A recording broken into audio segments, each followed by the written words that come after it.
quantos e quantos casos que eu atendo onde o seu medo, a sua insegurança, a causa da sua ansiedade, a causa da crise de ansiedade, do pânico que você vive, surgiu antes de você nascer. E por que a regressão levou a Letícia a acessar exatamente esse sentimento? Ela ainda diz para mim: eu estou dentro da barriga da minha mãe. Eu falei: o que você está sentindo? Eu estou sentindo minhas mãos e os meus pés suando, agora no físico. Então ela estava falando comigo, foi até por videochamada. Para quem não sabe, desde o início da pandemia eu tive que manter meu consultório fechado por 40 dias. E mesmo quando eu reabri, as pessoas não queriam sair de casa e eu voltei a fazer. Não é que eu voltei, eu já tinha uma experiência desde 2015 atendendo as pessoas online, porque é uma técnica verbal. Tratei já pessoas de fora do Brasil, até no Japão, via Skype. E é uma técnica que não tem diferença entre estar presente ou online, porque ela não necessita de contato físico, é verbal essa técnica. E aí na Letícia, que foi também online, ela foi para dentro da barriga da mãe. E por que a regressão levou ela lá? Porque ela entendeu de onde vinha o medo de morrer. A mãe da Letícia tomou um abortivo, ou seja, ela quase que morreu de verdade. Então a Letícia carregou o sentimento do medo de morrer antes de nascer. E isso ficou guardado no mais profundo do subconsciente dela. Mas aí ela vivia com medo. Ela cresceu sempre insegura, principalmente rejeitada pela mãe, que não aceitava ela, que queria até tirar ela. A minha mãe também tentou me abortar. Então, provavelmente, com muita certeza, você carrega esse trauma desde a sua gestação. E toda vez que você sente um medo, que nem a Letícia, a partir do momento quando a tia dela morreu, foi lá e desencadeou esse trauma. Aí esse trauma que estava adormecido, que estava esquecido, de forma inconsciente ainda, ela passou a ter medo de morrer, só que ela não sabia de onde vinha. Tenho pavor em perder meu marido. Você tem medo de ficar sozinha. Você sofre de dependência emocional. Enfim, o que eu dizer com essa mulher é a própria epigenética. Enfim, a epigenética é o estudo de mudanças na expressão dos genes, que não altera o DNA em si, mas muda a forma como os genes são ligados, desligados. Ou seja, o DNA, o genoma, ele é o mesmo. O que acontece é que o modo como ele é lido e usado pelas células pode mudar, devido a fatores externos como alimentação, estresse, trauma, drogas, ambiente. Essas alterações acontecem por mecanismos como metilação do DNA, edição de grupos de metil, que silenciam genes, modificações nas estornas ou proteínas que empacotam o DNA, RNA não codificante, pequenas moléculas que regulam a tradução de gene. Esses mecanismos podem durar por toda a vida, em alguns casos, até transmitir aos descendentes. Nossa! Nesse caso aí, a mãe tomou abortivo, uma substância que causa estresse fisiológico extremo no feto, hipoxia, inflamação, exposição ao hormônio de estresse. Isso pode não mudar o DNA dele, mas pode alterar a parte da epigenética. Durante a gestação, o feto está muito sensível a hormônios maternos, especialmente ao cortisol, hormônio de estresse. Se o corpo da mãe libera muito cortisol, medo, dor, culpa, trauma, o feto também é banhado por esse cortisol. Isso pode causar marcas epigeneticamente nele, eixos do gene do estresse, como RN3C1, receptor de glicoticoides, FHBPC5, modulador da resposta ao cortisol, BDNF, fator neurotrófico envolvido em plasticidade e medo. Enfim, essas marcas podem deixar o cérebro da criança mais suscetível ao estresse, mais reativo ao medo, ou com tendência maior à ansiedade ou pânico, mesmo sem uma causa externa clara. Então, um medo irracional pode ter base epigenética, ainda que envolva aprendizado pós-natal, Enfim, tem um experimento muito interessante, que os cientistas fizeram, que em 2013, um artigo lá, eles fizeram roedores e o cheiro de Sakura. O que eles fizeram? Pesquisadores treinaram camundongos machos para temer o cheiro de flor de cerejeira, associando o cheiro a choques elétricos. O resultado foi surpreendente. Os camundongos passaram a temer o cheiro, e os seus filhos e netos, que nunca receberam choque, também demonstraram medo ao sentir o cheiro.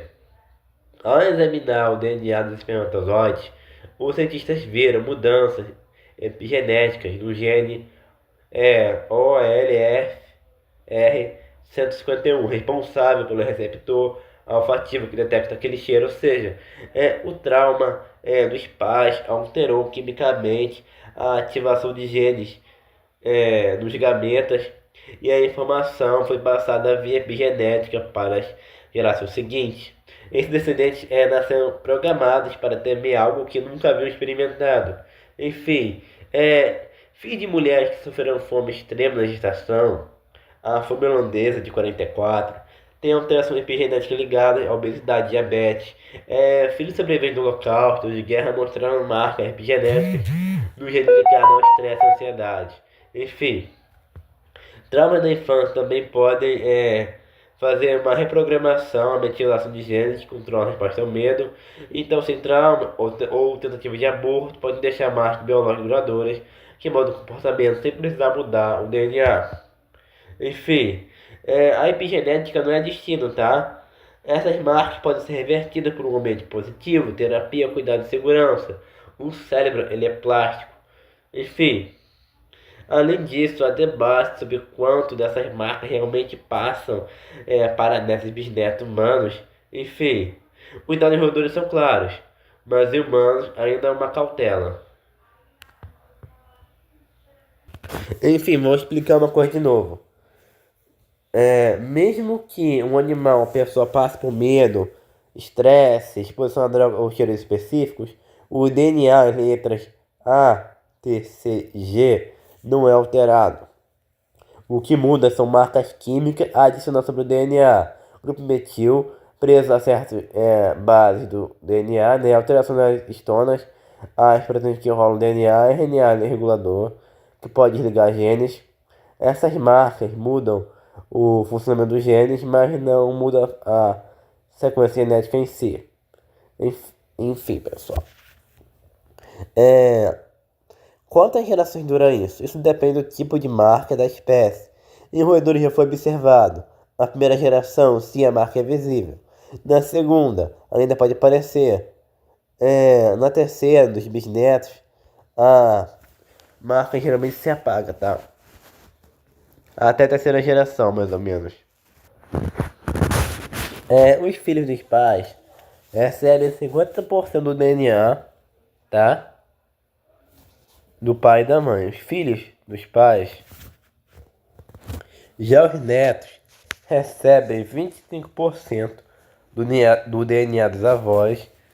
Enfim, isso é básico. Já os bisnetos recebem 12,5% do DNA dos bisavós. Já os tataranetos recebem 6,25% do DNA dos tataravós. Enfim, tipo, você vê que não demora muito tempo o DNA ele se dissolver, tá? Enfim, meus amigos, epigenética é sinistro. Epigenética é sinistro. É basicamente isso que eu queria falar. Eu sei que parece um pouco insensível da minha parte. Eu, tipo, diminuir essa dor, mas o seu trauma não define você, tá? Jesus fala, comigo o seu fardo é leve. Enfim, cara, é o seguinte. E algo que as pessoas falam que eu não concordo é que tudo passa. Na verdade, o que acontece é que você joga aquela tua dor ali pra debaixo do tapete. E que procure um psicólogo, uma ajuda. Tipo, não vá em igreja procurando ajuda, porque Tudo que a igreja faz, na maioria das vezes, é chamar você de endemoniado e colocar fardos pesados nos seus ombros. É tudo que não, você é um pecador miserável. Eu vejo milhares de demônios em você. Ou seja, a igreja só coloca ainda mais pressão na pessoa. Você coloca só mais pressão na pessoa. Pressiona ela ainda mais a ficar mentalmente abalada. Entendeu? Então procure um terapeuta, um psicanalista, alguém que te ajude, algum profissional é, qualificado mentalmente, tá? Enfim. E depois disso tudo, aí sim você procura alguma religião, alguma coisa, pra talvez suprir o teu vazio. Enfim, o que supre o nosso vazio é Jesus. Mas antes procure um psicólogo.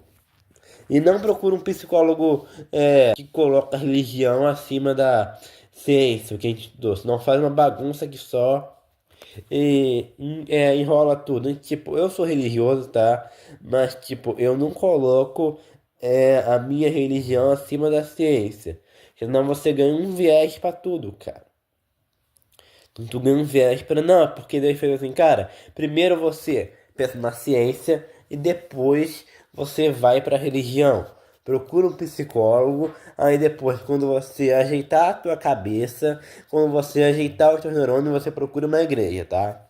É basicamente isso que eu penso. Não tente jogar o seu fardo na igreja. Eles vão pesar o teu fardo. Eles vão pesar o teu fardo. Tudo que eles fazem, repare só, na Universal, o que eles mais fazem é pesar as ovelhas da igreja, né? Tipo, não é bobagem você procurar psicólogo, tá? Não é bobagem, enfim, vai se cuidar, fica bem, tá? Fica bem física e mentalmente, se cuida, pelo amor de Deus. Deus te abençoe. Em Jesus.